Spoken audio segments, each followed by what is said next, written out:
नमस्कार दोस्तों, स्वागत है आपका। आज मैं लेकर आया हूँ आपके लिए ज़बरदस्त जापानी फ़िल्म की कहानी अंडर निंजा 2025, जो कि 2025 में लॉन्च हुई है। यह फ़िल्म निंजा की दुनिया को बिल्कुल नए अंदाज में दिखाती है। तो चलिए बिना समय गवाए शुरू करते हैं इसकी पूरी कहानी। दोस्तों, कहानी की शुरुआत होती है एक आलसी और बेरोजगार लड़के, इसका नाम है क्रोमा। दिन भर बस सोता है, घूमता है और बिना काम के समय बिताता है। पड़ोसी सोचते हैं कि ये किसी काम का नहीं है, लेकिन असलियत कुछ और ही है, क्योंकि क्रोमा एक गुप्त निंजा है जो बस एक आदेश का इंतज़ार कर रहा है। फिल्म हमें बताती है कि जापान में आज भी हज़ारों निंजा मौजूद हैं, लेकिन वह खुलकर सामने नहीं आते।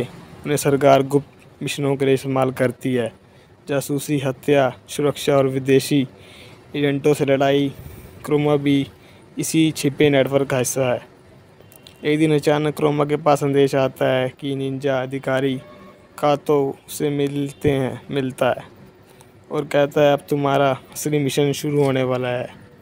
यह मिशन बेहद खतरनाक है। उसे जापान में घुस चुके विदेशी निंजा संगठन को रोकना है। अब फिल्म में आगे क्रोमा अपने पुराने निंजा हथियार निकालता है, तलवार, धुआं बम, छिपे हुए चाकू और भी अलग अलग से गैजेट। कभी आलसी दिखने वाला लड़का अब धीरे धीरे असली निंजा में बदल रहा है। क्रोमा की पड़ोसी फूमियो उसे अजीब समझती है। कभी वह बहुत आलसी होता है तो कभी अचानक गायब हो जाता है, लेकिन धीरे धीरे दोनों के बीच दोस्ती बनती है। फूमियो का पता नहीं कि क्रोमा निंजा है, लेकिन यह रिश्ता क्रोमा को भावनात्मक ताकत देता है। अब कहानी में आते हैं विदेशी निंजा। यह यूरोप और अमेरिका से आए हैं। उनका मकसद है जापान के निंजा नेटवर्क को ख़त्म करना। यह निंजा बहुत ख़तरनाक है और आधुनिक तकनीक से लैस है। क्रोमा का मिशन है इनकी पहचान करना और इन्हें रोकना।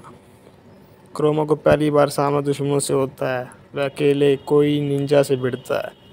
लड़ाई ज़बरदस्त होती है, जहाँ पुराने निंजा हथियार और नई तकनीक दोनों इस्तेमाल करते हैं। क्रोमा घायल होता है लेकिन हारता नहीं। धीरे धीरे क्रोमा को पता चलता है कि मामला और भी बड़ा है। विदेशी निंजा जापान पर कब्जा करना चाहते हैं, लेकिन सबसे खतरनाक बात यह है जापानी निंजा संगठन में ही गद्दार मौजूद है। मतलब अब क्रोमा को दुश्मन बाहर और अंदर दोनों से लड़ना है। अब क्रोमा बदल चुका है। वह आलसी लड़का नहीं रहा, बल्कि एक सच्चा निंजा योद्धा बन चुका है।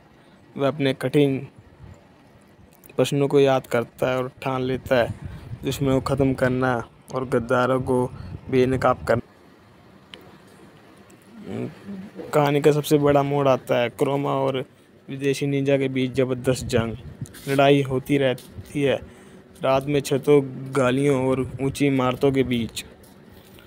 क्रोमा अपनी चालाकी और ताकत से दुश्मनों को हराता है। गद्दार निंजा को भी उजागर करता है, हालांकि इस दौरान उसे गहरी चोटें लगती हैं। आखिरकार दुश्मन हार जाते हैं। क्रोमा मिशन पर पूरा कर लेता है, लेकिन यह जीत आसान नहीं थी। उसे बहुत बलिदान और दर्द झेलना पड़ा। फूमियो को अब एहसास होता है कि क्रोमा साधारण इंसान नहीं है। फिल्म के अंत में इशारा मिलता है कि लड़ाई अभी ख़त्म नहीं हुई, आगे और भी बड़े मिशन